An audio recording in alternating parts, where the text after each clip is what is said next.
3 lihtsat viisi, kuidas enda elu kontrolli alla saada. 5 lihtsat harjumust, 10 praktilist põhimõtet või siis tee content'i iga päev. Postita iga päev.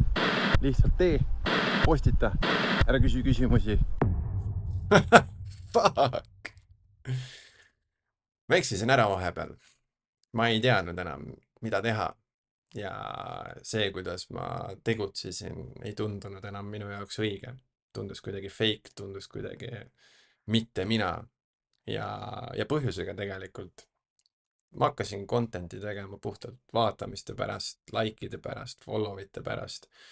Ja kogu see algne idee ja kogu see algne sõnum justkui hägustus ja ei olnudki enam nii oluline, et ma läksin selle vooluga kaasa, kus alati tuli järgida seda, mis algoritmile meeldib ja mis nagu selliselt kunstlikult mõjub, mis meelitab inimesi ligi ja see on tegelikult vastuolus sellega, mis minu sees toimub. Ja seega ma tundsingi, et ma olen eksinud ja ma ei teadnud enam, mida teha.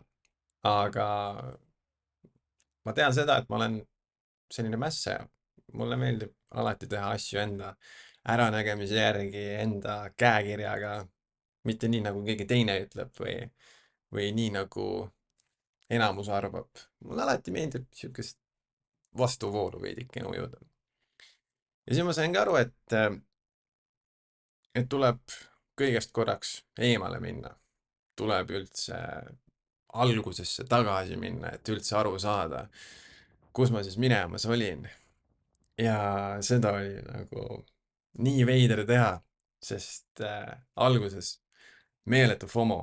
Ma kartsin, et ma jään maha kõigest või ei ole osa millestki enam või jään üksi. Ja paratamatul kombel see just tegelikult mõjus ülimalt hästi.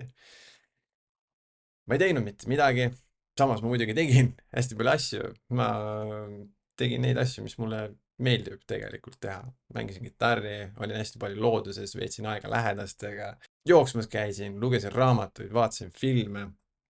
Ja mida rohkem ma seda tegin, seda rohkem see kontakt iseendaga jälle tagasi hakkas tulema ja see on üks kuradi hea tunne. Aga alguses oli veider muidugi teha mitte midagi. Süütunne oli, imelik oli, sest selline tunne nagu raiskan aega.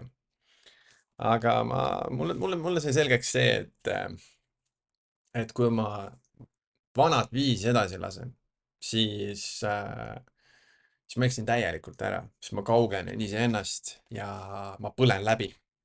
Ma ei taha seda. Ja midagi peab muutuma. Ja selles mõttes iseenesest midagi korda ei lähe, seda ma tean tänu oma depressioonile ja ärevushäirele, et midagi muutuks, tuleb reaalselt midagi muuta ka ja teha teistmoodi ja harjumusi muuta. Ja siis mul saigi selgeks see, et ma pean tegema nii, nagu mina tahan teha. Tegutsedagi nii, nagu mina õigeks pean. Teha enda stiiliga, teha enda sõnumiga, rääkida oma lugu nii, nagu mina seda soovin. Igatahes jah, ma ei tea, mis saama hakkab selle aasta jooksul ja ka edaspidi, aga ma tean, et ma nüüd hakkan seda vaimse tervise teemat ajama sellisel viisil ja sellises stiilis, nagu ma teda alguses natuke aega tegin.